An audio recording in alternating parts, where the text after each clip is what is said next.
जिस तरह से जम्मू कश्मीर असम्बली का एक ख़ुसूसी इजलास तलब किया गया, इजलास में पहलगाम में हुए अस्करियत पसंदों के हमले की मजम्मत की गई और करारदाद भी पास किया गया। ताहम वहाँ पे कई मेंबरान ने ये सवाल भी उठाया कि अस्करियत पसंदी को ख़त्म करने के नाम पर अस्करियत पसंदों के घरों को मिसमार किया जा रहा है, जो काबिल मजम्मत है। मेरे साथ मौजूद है भारतीय जनता पार्टी के सीनियर लीडर और MLA RS पठानिया जी, जिनसे बात करेंगे। जिस तरह से आज असम्बली का जो इजलास है ख़ुसूसी वो मुनक्कद हुआ, इसमें पहलगाम हमले की मजम्मत की गई, वही जिस तरह से मिलिटेंटों के घर मिसमार किए जा रहे हैं उसकी भी मजम्मत की गई।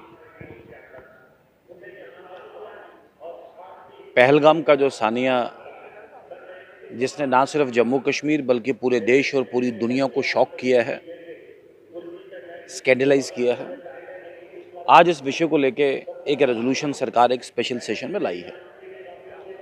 इस रेजोल्यूशन में मोटी मोटी अगर बात करें तो यह रेजोल्यूशन कहीं ना कहीं जो भारतीय जनता पार्टी का पिछले 50 वर्ष से जो स्टैंड है, जो महाराजा हरि सिंह ने अपने इंस्ट्रूमेंट एक्ट एक्सेशन के बाद अपनी जो खतोखताबत उनकी सरदार पटेल के साथ हुई, ये कहीं ना कहीं उस व्यू पॉइंट को रिइंफोर्स करता है।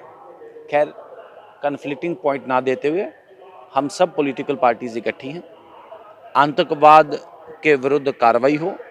और इस रेजोल्यूशन में भारत सरकार ने जो 23 तारीख को कैबिनेट कमेटी एंड सिक्योरिटी ने जो इकदाम उठाए थे उनका भी खैर मकदम किया है, इंडस वाटर ट्रीटी या डिप्लोमेटिक रिलेशन सेवियर करने की। और ओवरऑल मैं तो इससे एक कदम और आगे जाऊंगा कि आगे भी सरकार आतंकवाद को रोकने में जो भी कदम उठाए, हम सबको उसके साथ सॉलिडरिटी एक्सप्रेस करनी चाहिए। कांग्रेस के जो MLAs है उन्होंने जिस तरह से ज़राए अबलाग के नुमाइंदों से बात की, उनका कहना है कि पाकिस्तान के साथ बातचीत करना भी गलत नहीं है। देखिए, मुझे लगता है कि अपनी पार्टी का सबसे पहले होता है अपने देश का जो एक स्टैंड। हमारे कंट्री की एक ऑफिशियल पोजीशन है कि talks and terror can not go together, और ये भारतीय जनता पार्टी की इक़्तिदार में आने से पहले जब कांग्रेस की सरकार थी तब का है। बट जो मुंह में आए बोलना, ऐसी बातों को ज़्यादा तूल ही ना दें। मैंने कहा जो सरकार का स्टैंड है, जो पार्टी का स्टैंड है, हमारा भी वही स्टैंड है, talks and terror will not go together. सरहदों पर तनाव है, सरहदी इलाकों के लोग परेशान है, फसलें अभी पकी नहीं है, फसलें काट रहे हैं वो वहाँ पे। किस तरह का सोल्यूशन फिर इस बात का है, जो कशीदगी है किस तरह से कम होगी दोनों देशों के दरमियान? देखें, भारत आतंकवाद के विरुद्ध एक निर्णायक लड़ाई लड़ रहा है, और ये निर्णायक लड़ाई अपने एक निर्णायक मोड़ पे है। ये भारत सरकार पे छोड़ना चाहिए, क्योंकि foreign affairs ministry, defence, home वहाँ है, उनके पास क्या मटेरियल एंड रिकॉर्ड है।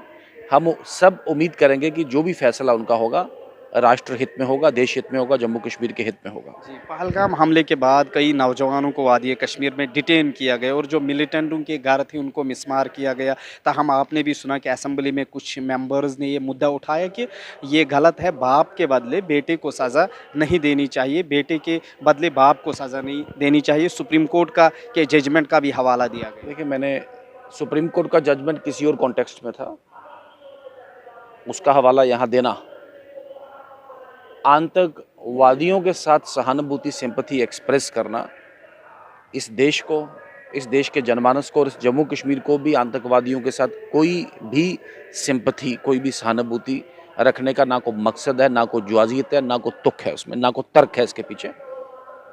आतंकवाद हारेगा, जीतेगा भारत, जीतेगा जम्मू कश्मीर।